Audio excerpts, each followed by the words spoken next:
Abby and Brittany were born with just one body between them. The only known surviving dicephalous conjoined twins, they've spent their lives in a small, close-knit community, completely protected from prying eyes. The girls live on a farm in Minnesota with their younger brother and sister, Cody and Morgan, and their mom and dad, Patty and Mike. As they reach 16 and on the brink of womanhood, they've decided to show the world what it's really like to be joined for life. It's just an ordinary Monday morning in the Hensel household. Abby and Brittany aren't morning people, and I think that's primarily because they have a harder time getting to sleep at night. So they do a lot of tossing and turning at night, and the bed is pretty much destroyed every morning. And so getting up in the morning isn't their favorite part of the day. Every moment of their lives requires the twins to cooperate with each other. Each action is a display of perfectly coordinated teamwork. They appear to be totally in sync, but that doesn't mean they always agree. Believe me, we are totally different people. Abby is more into pink and girly and preppy, and Brittany's more not into pink. Should we wear this? No. How about this? No. I like hats, and I like different color hair, like pink and purple, and gold hats, and gold purses, and weird earrings, and stuff like that. This is our room. We usually bargain with each other. Like, if you do this, I'll give you that, or we take turns. We take turns a lot. This is our nightstand. This is our bed. Those are pictures of our friends from 8th grade. To describe Abby, she'd be bossy. And she's not as loud as she used to be. She used to be more outspoken. She gets irritated easily and, I don't know, she's nice, and she likes people. She likes to be with people, and she's a big talker. And yeah, Brittany has become more outspoken, and she says her mind more than... She's not so shy anymore. She doesn't like fast things. She'd rather go slower and take her time. She's nice and sweet and caring and loving, and a good sister. Abby and Brittany were born on March 7th, 1990. The fact that they were conjoined twins was a complete shock to everyone. Even scans had shown only one baby. When I went into the hospital, I was expecting one child. They were telling me that when they were trying to pull them out, they felt an arm, and then they felt another arm, and then they felt what they thought was another arm. And then, with pulling them out, they realized that they were conjoined twins. They didn't really tell me anything initially. They pretty much whisked them off to the baby warmer, and I know they were calling for more help, and I just seen them busy over with the girls. When the doctors came out, I noticed that they were in a panic, and they just came and talked to me and told me that we had twins that were together. They were beautiful. Abby was crying, and while Brittany was too, Abby was really crying, and I was thinking they were probably just hungry. The first time I seen them, it just didn't take but a second to fall in love with them. Abby and Brittany had only a 1 in 30 million chance of living beyond the next 24 hours. Their survival would all depend on how their organs were configured within their tiny body. Queen Charlotte's Hospital in London specializes in the most complicated twin pregnancies. Professor Nick Fisk has followed the case of Abby and Brittany since they were born. I have never seen previously a set of surviving dicephalous twins, so they are extraordinarily rare, and they're the only ones, to my knowledge, alive today. They do appear to have 2 separate hearts, one in each side of the chest, and each has its own pair of lungs, one on the right and one on the left. But the medial lung on both sides seems to be fused in the middle, and that may be as one would expect. So it's consistent with an increasing degree of effusion as one moves down the body. Abby and Brittany had 3 arms at birth, and that often happens, but it was a useless midline arm that didn't function, so it was removed when they were very young. One presumes the outlook's better if you have 4 or even 3 arms than if you have 2, because it indicates a greater degree of duplication of the upper body. Abby and Brittany had 3, and that may have something to do with why they're doing so well. They just seemed to do everything on schedule. You know, they lifted their heads on schedule. They moved, they smiled, they ate. You know, everything just was working. You could see them progressing every day. One day you'd see them grabbing onto the coffee table. And the next day you'd come home, and they'd be walking around it. Every step was not easy, but they got it done. To the medical world, Abby and Brittany were an astonishing case, confounding all expectations of dicephalous conjoined twins. With their bodies so closely linked, it was clear separation was out of the question, so their parents got on with giving them as ordinary a life as possible. But with so little knowledge of their condition, there would be no guarantees. Conjoined twins Abby and Brittany Hensel have mystified the medical world since they were born. They share just one torso, 2 arms, and 2 legs, although each twin controls her own side of the body. Nobody knows how they work. Their personalities make them inspirational, and the things they do, they never give up. They keep trying. Anything they wanted to do, they go out and do it. At birth, it was thought to be a miracle that the girls survived even the first 24 hours of life. But as they grew, it became clear nothing would stand in the way of them leading full and active lives. Then, at the age of 12, it was discovered that they had a life-threatening condition. Abby and Brittany's rib cages were fused together, and their spines were growing outwards rather than upwards. The girls had to undergo a major operation to stop their lungs running out of air. Eventually, the girls were discharged from hospital. They'd gained 2 inches in height and were fit to live life to the full. There's no physical challenge that Abby and Brittany are not prepared to tackle head-on. Their degree of motor coordination is really quite extraordinary. It's not as good as your eye, it's not finely tuned, but it's pretty amazing. And how does that happen? Well, there's absolutely no degree of fusion of their spinal columns. They're completely separate, and we can see this in the X-ray of their pelvis here. They have a single pelvis, but 2 separate sacrums, which is the lower part of the vertebral column. So I don't think anyone can explain how this happens. They will be getting cues from things like skin tugging and stretching from the other one's side of the body.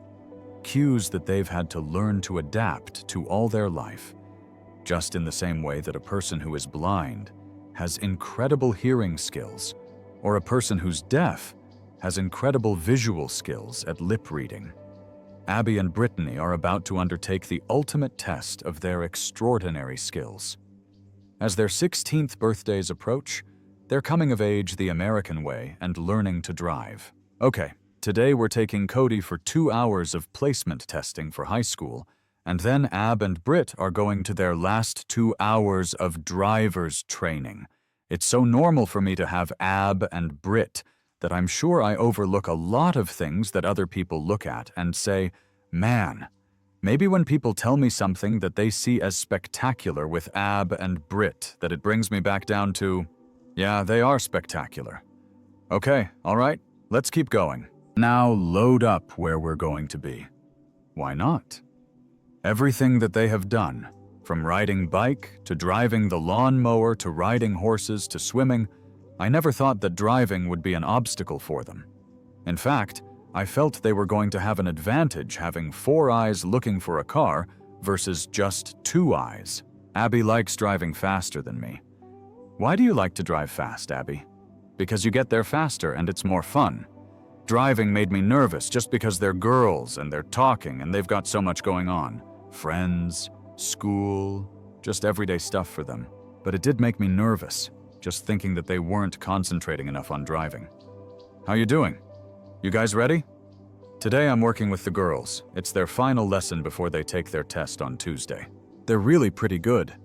Their mom and dad have done a lot of work with them. They have to maneuver together, and one of the things that I noticed when we first went out was they were cutting their left turns a little bit. For behind the wheel, we had to have 6 hours of driving with an instructor. We learned how to parallel park and 90-degree parking and other things. This one? No, right down here by the cars. Between the 2 cars we'll go. We'll make it a little tougher for you. Put it in reverse, hard to the right, until you get to that 45-degree angle. Keep going. Keep going. Now straighten it, hard the other way now. Hard as you can. Keep going, you're doing great, super job. Excellent, even better than last time. And then straighten it, go up just a little bit. Abby takes over the pedals and the shifter, and I take over and we both steer. We both steer, and I take over the blinker and the lights. We gotta go where we're going so we know where we're going, where we know what turn to take. The driving's quite extraordinary, but you notice that Abby controls the pedals. That's one of the key things, both the accelerator and the brake. So her brain controls that side of it, and that seems fine.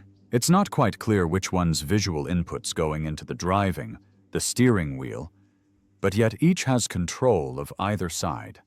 This verifies the fact they've completed their 6 hours, which is required by the state, and then Abby's going to sign.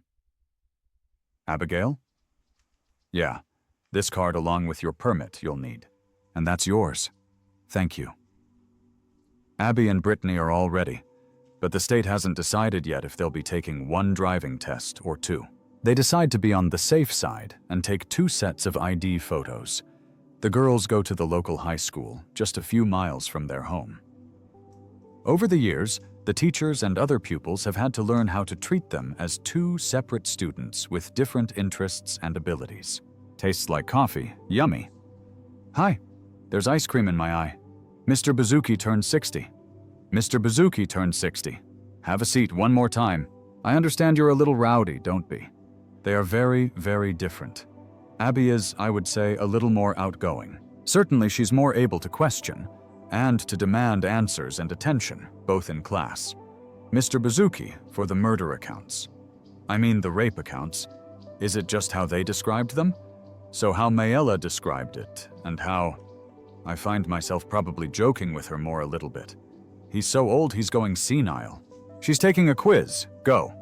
With Brittany, I think she's a little more quiet, a little more reserved, thinks through some things. Maybe not quite as assertive, certainly more contemplative. In their more practical classes, the school has agreed that the twins only need to submit 1 piece of work between them. But in English, they're treated completely separately. And so we came across the plan of that they would write their own papers together, and tests and quizzes, and any kind of in-class participation would be done and graded separately. They do answer things differently. They do think differently. Both of them always have separate grades. The girls have faced many challenges in life, but making friends isn't one of them. They're social butterflies. They have been since they started preschool. I think when they're the happiest is when they have their friends over. Yeah, any time that they're involved with their friends makes them happy. So guess what? I'm having a party for my graduation and you're invited. Oh, okay, thanks. How are you, darling? Oh, don't push me, I didn't do nothing to you. I guess I'm a little more protective if they want to go downtown. Sometimes worry a little bit that if they did get picked on or anything like that. I just don't want them to hear anything negative. Their social group is so protective of them that they all watch out for them. And if they see even somebody that might be looking at them, they hover around them and they try and protect them. And they're comfortable with that. And if their friends are doing that, it makes them feel good that they would be protecting them. While the girls are most comfortable at school, their least favorite place is the doctor's surgery. Today is their routine 16-year-old medical. Their GP, Dr. Joy Westerdahl, was at their birth and has followed the girls' development all their lives. But even she has very little information to go on. Hi, girls! The family have always refused to have any non-essential tests carried out on the girls, despite great interest from the medical profession. You guys been enjoying your summer? No. Why not? We have to work a lot. We're all set. Well, let's talk to Westerdahl. While they are unique, the family wants to treat them as though they are just like everyone else. We're obviously making sure that they're fit for sports, they're fit for their activities at school, that they're able to engage in social behaviors. Those are not unique to the girls. However, because they have 2 hearts, lungs, circulatory systems that are conjoined, I'm looking to make sure they're not developing premature high blood pressure, respiratory problems. Are they prone to more infections? So there's a little bit more work, but I have to be mindful of the family's wishes not to get too involved in that. Over the years, Dr. Westerdahl has been astonished and mystified by what the girls have achieved. The process of their ability to come together is fascinating for me as a primary care doctor because above the waist, They seem to function independently, and yet they can clap, even though one controls one arm and the other controls the other. Hold on, baby. I ask them periodically what they feel and sense. One girl cannot sense touching on the other girl's arm, and vice versa, so it's very interesting. And your ears have been okay? Yes. Okay, let me see the other one. What I don't know about Abby and Brittany is exactly how the pathophysiology works. We guesstimate what's happening in their bodies, and it would be nice to predict their future. Everyone asks how long. You know, what do you expect for the future for these girls? Well, I expect them to live healthy, normal, happy lives. But it would be sort of nice to know, how that circulatory system is going to play out. Would I like to do lots of testing? Yeah. Would the parents want that done? Would the children want that done? No. There would be a long queue of scientists with really very modern techniques of imaging, brain and nervous system function, who would love to find out what one feels when you do something to one's arm, how the music centers are organized, sense of space and movement, etc. And you can do those now with very clever brain scans that will look for subtle alterations in blood flow or in metabolism within the brain that shows us which particular centers are activated. Now, these techniques are making huge strides in advancing our knowledge of how the brain works, and particularly in developing treatments for various diseases as a result. This is a highly unusual situation, and one does have to be cautious here that there is a danger of medical science being driven largely by curiosity at a clear cost to the family. I want to go home. Okay, bye now. Oh, all right, so bye now. Abby and Brittany's big day finally arrives. On my 16th birthday, we got up and we went to get our driver's license. The day we went for their written permit, we weren't sure what they were going to have them do, if they were going to have them take one test or two tests. They really didn't take any special things for us. They just made us take the test twice. They wanted to do their test twice. I took their driver's test the day they turned 16, even though I said, if you failed, you want that on your birthday. Making legal history in the state of Minnesota, the twins take their two tests and hope for the best. Two tests also means two chances to fail. But for these girls, failure isn't an option. I passed. See you later. Happy birthday, guys. I have a present for you guys. Thank you. I've talked with Abby and Brittany about what happens if they are pulled over. If they would each get a ticket, or maybe Abby would get the ticket if they were speeding, being she has her foot on the accelerator. I don't know. We'll just have to see what happens when it hopefully doesn't happen. The twins take their driving triumph in their stride, but others are still fascinated by how they pulled it off. Now we've decided who's in charge of the radio. I'm intrigued by this. So your windshield wipers and cruise control, and your radio and defogger, and the gas and the brake. I assume now you'll be freaking out policemen across the state? I've already gotten pulled over. I had no permit there. She lied, she said lies. So, and cut. Pick a pitch. 1, 2, 3. Happy birthday to you. Happy birthday to you. Now that Abby and Brittany have reached their 16th birthdays, their lives are entering an exciting but potentially more difficult phase. Definitely they're 16 now, so I'm hearing things come out of teenage mouths. That surprised me sometimes. But deep down, when the day is over, I know they love me, and I don't know why I'm going to cry about that. Blow. 1. Good job. This is Abby's driver's license, and this is Brittany's driver's license. Conjoined twins. Abby and Brittany Hensel are living the American dream. They're 16 and have just passed their driving tests, and they're enjoying every moment of their new freedom. We like to drive when we... No, I can't say it, never mind. Just keep going. I'll say it. Okay. Our best part about driving is when we turn all the way. Oh, brother. Okay, put. We like driving when we can put. Roll. That's the word. Okay, start over, stop. We like driving when we roll all the windows down, turn the bass and the treble up really loud so the car shakes, and you can hear the bass really well when you're listening to rap. That's our favorite part. They gradually increased their speed as they got comfortable. They used to drive 30 miles an hour for the first few times at it, and gradually built up their speed, and were comfortable with it, knowing they had gained the control of the car. Now I've got to remind them to watch their speed before I had to tell them to speed up. Oh, that was so much fun. We was driving with Christine, and we tried to hit all the dead animals on the road. How did that work? That was bumpy. The twins family know that they're two people with different personalities, tastes, needs, and desires. And as they grow up, those differences are becoming more obvious. That's an ugly coffee table. I like it. Abby's very feisty. I have no thoughts. I have to go. Abby always likes to be the boss of the whole house. Boss of Cody. Don't put that stuff on mine, Cody. I don't want that on there. Okay. Boss of Morgan. Wash them off. Why are you on the carpet with those? Get down. Likes to tell me how I should do things. Mom. The concert starts at 7. Be there on time. Brittany. Easy going. Easy to talk to. But is finding out that she's got a mind of her own also. Do you mind? Where she's pulling control every now and then. Are you telling them what I told you to tell them? That's your problem. See you later. Now, and I always tell her, Brittany, you've discovered you've got vocal cords and you can yell at me now. Do you want me to get those necklaces on? No, I'm not wearing those. So Brittany is almost like the firecracker of the two right now.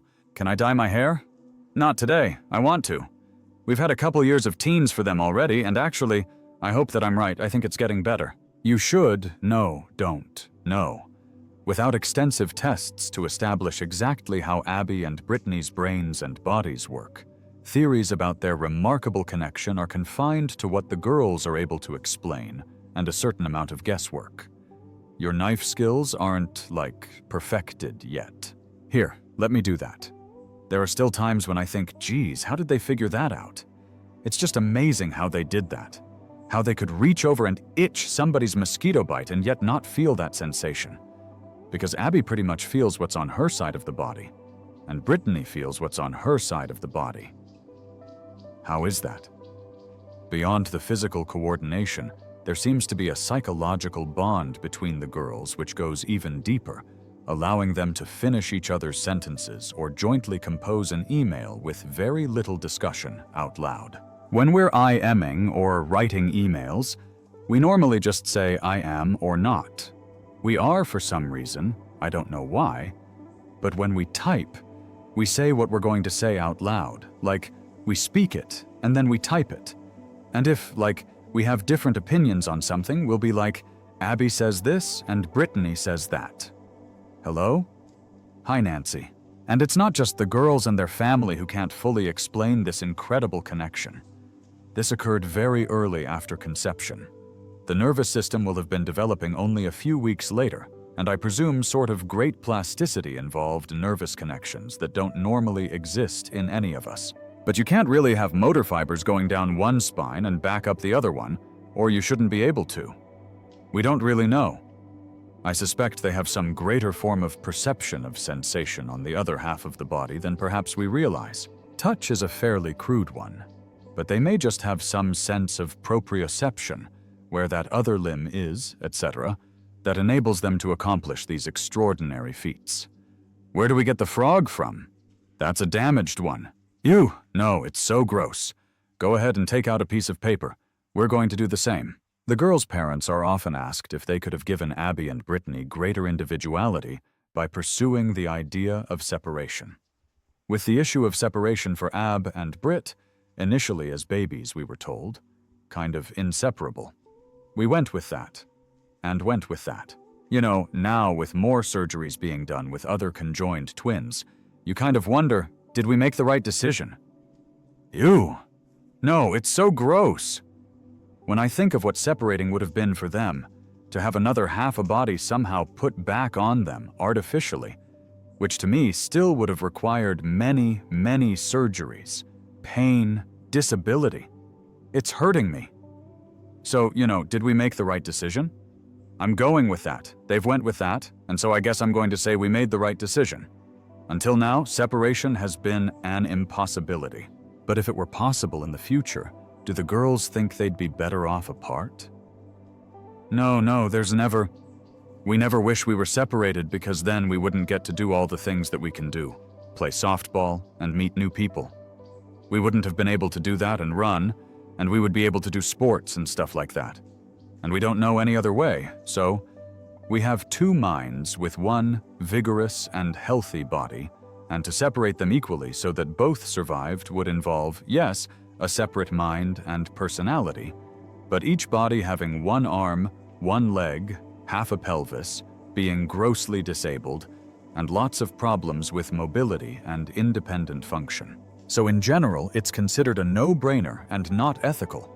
Individuality in these girls is going to be a hard concept for us to embrace because we each have our own person. These two girls have always grown up together, so their individuality, while they're considered separate people, is always interlinked and intertwined. So it may not be a concept that we can understand. This summer, we'd like to go to the beach. We have to work a lot and swim and shop and hang out with friends. School is finally over. Abby and Brittany have a long, hot summer stretching in front of them. Abby wants to go to Disney World because we haven't been there before. And Brittany doesn't want to go to Disney World because she thinks it's too big. What does that mean specifically? Yeah. Why don't you like that? Because I just don't. I don't like being around people. A lot of people. The debate about where to go on holiday will have to be resolved later. In the meantime, the girls distract themselves with some retail therapy. Fashion tip number 1, by Abby and Brittany Hensel. You have to wear nice shirts with good pants, not good pants with t-shirts. Tip number 2, actually do your hair a little bit. Don't just throw it up in a ponytail every day or leave it down. And ponytail we have, and t-shirt. Tip number 3, don't wear black with brown. Baby, we're going shopping. Yeah. Oh boy. Abby and Brittany love shopping, but finding the right clothes isn't always straightforward. Those are pretty. I got this in green. It looks cute in purple, too. Really? Yeah, they have a purple one. The biggest challenge for them when they go shopping are shirts. Pants have never been an issue. Shoes has never been an issue because they love shoes. But anyway, so the tops are the biggest issue. I got this, Christy. Patty has come up with a creative solution to the problem. Kim Carlson is the girls' dressmaker. By taking their clothes to her, they can choose whatever they like and have them tailored to fit their unique body. Hey, Kim. Hey, how are you girls doing? Oh, good. So what do we have today? Shirts. Here we go. Shirts. In the fronts of their garments, we need to make sure they're spaced closer in the front, further on their backs. And so I make sure that I cut away as little as I can for the back and a little bit more in the front. And then we always have to put a piece between the necks to allow for a little more space. That's got to be so it doesn't dig into their necks as much right there. This particular one, the girls want to try something different. They want to slice it and tie it and make it a little shorter. In one of their regular displays of teamwork, and without even a word between them, the girls perform the amazing feat of tying perfect knots down the side of their new t-shirt. Oops, come here, I win. No, try it on, see if it's too tight. Too bad if it is. Just stretch it. Yep, you're going to wear it tight. I don't think it will be. Is that going to be okay, the length once we hem it? Yeah. Okay. That's cute, girls. Good idea. The Hensel's family holiday is booked. They're going to Texas, where people don't know them and where there are bound to be stares. For Brittany in particular, it will be a testing time. But they're going to stay with someone who has a unique understanding of their situation. Tamara had conjoined twins a couple of years ago, 8 or 9 years ago, and her girls died about 2 hours after they were born. And she saw us on TV, so she called the station, and they gave her our number, and we've been friends with her ever since. When I do see Abby and Brittany, I reflect back upon the time when I gave birth to my own daughters, and truly how their lives would have been together. It makes me sad to remember back to my own children, and then what their lives would have been like. I feel Abby and Brittany have showed me how to be positive in life. They've given me strength from within that I didn't even know I had. Mike can't get enough time off work for the trip, so the girl's best friend Christy is going along in his place. She'll be good moral support. Leaving the familiarity of their hometown is a stressful experience for Abby and Brittany, who brace themselves for the unwelcome attention of complete strangers. This curiosity is something they're getting used to, but it doesn't make it any easier. People sometimes can be kind of stupid. They take pictures of us when we're on vacations or follow us. We don't mind when people ask questions. That's better than taking pictures or being mean about it. We're very nice if you just come up to me and talk to us. We don't mind questions, and we hate, absolutely hate, when people take pictures of us and try to video camera us, and we will throw a fit about it and make them embarrassed. Tamara is determined to give the girls the trip of a lifetime, and she decides to turn their situation to their advantage. She manages to get them special pitch-side passes for a Major League Baseball game, but just before the game starts, the plan backfires. A news cameraman, there to follow the game, turns his camera on the girls. They let him film them, but it spoils their day. Abby and Brittany, number one, I guess, have feelings. There's something that really annoys them, and that's when people feel they have the privilege to just turn around and snap a photo of them without asking them or even talking with them, or it drives them crazy because they feel like they're being violated. Is that you guys having a good time? That was fun. These two balls, and that's it, I think. The twins have faced enough stares in their lives not to let it ruin the whole trip. But it's a sharp reminder of what lies ahead of them. Facing adulthood, their fiercely guarded privacy will soon be under threat. Thank you. Thank you. All right, we're done. Let's go home. Abby and Brittany have just 2 more years at high school before they must decide whether to leave the protective environment of their hometown in Minnesota. They've had 16 years to adapt to their unique situation, but how will the wider world react to 2 completely separate human beings joined within one body? We might want to go into photography, child development, or stuff with kids, interior designing, architecture, or fashion design. Whatever they decide to do in life, the outside world will have to adapt itself to Abby and Brittany. But I'm keen to know, are they going to be hired as 1 or as 2? Are they going to be able to share salaries, or do they? All of those things, I think, are to be determined. And so, I'm taking an approach on wait and see.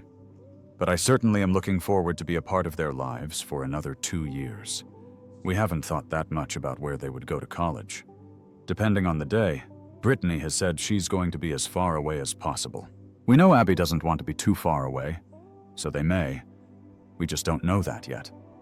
The girls' lives have been a series of questions, but as they become young women, they're being asked increasingly personal ones about their private lives. I hear them and their girlfriends talk about guys, but they probably aren't going to be sharing that with me right now. Who they may have a crush on or what they're feeling, but I'm sure they do, just the way I see them interact. The whole world doesn't need to know who we're dating or what we're going to do and everything. Abby and Brittany have made comments before that they'd like to be a mother, or how many kids are they going to have, kind of thing. That is probably something that could work because those organs do work for them. I guess we haven't went into too much discussion about it because it isn't an issue right now. Yeah, we're going to be moms? We haven't thought about how being moms is going to work yet. We're just 16. We don't need to think about that right now. The physiology of a body is very complex, especially when it comes to female reproduction. It's not simply organs, but it's regulated by several centers in the brain. We have 2 brains that we're working with that have to regulate the ability to have a child. I suspect everything will go normally, but that only time will tell. There's no example of female dicephalous twins marrying or reproducing. Now, it's tricky.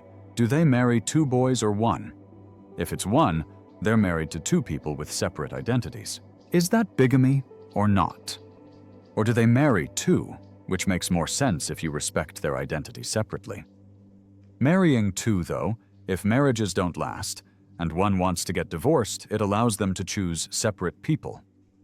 But what happens if one gets divorced, and then you're stuck with 3 of you, one wanting to be single, but not? And it raises all sorts of questions about are they 1 or 2 people, and society really has no basis for ruling on this. Hi guys, how are you guys? Hi Abby and Brittany, how are you? As a first step into adulthood, Abby and Brittany have got a babysitting job, and they seem to have a special gift with young children who see them for who they are, rather than what they are. Yeah, that tasted icky, didn't it? Yeah, I told you it tasted icky, didn't I? We babysit for a family of 2 kids 4 days a week, and we babysit for a family of 3 kids every so often during the summer. Does that taste better? We like kids a lot, and we like to babysit kids, and we needed a job.